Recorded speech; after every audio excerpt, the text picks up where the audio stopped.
रामकृष्ण मंडळी. तर आज आपण बनवत आहे सुकी फ्लावर. त्यासाठी खोबरं, लसूण आणि हिरवी मिरची वाटून घ्यायची. त्यानंतर थोडे कच्चे शेंगदाणे टाकून ते पण चांगले वाटून घ्यायचे.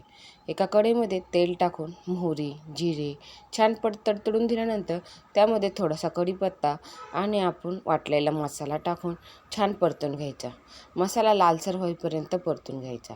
मसाला परतून झाल्यानंतर त्यामध्ये मीठ आणि हळद आणि आपण स्वच्छ धुतलेली साफ केलेली फ्लावर हे सर्व टाकून छान हलवून घ्यायचे आणि त्यानंतर थोडेसे पाणी टाकून एक वाफ घ्यायची.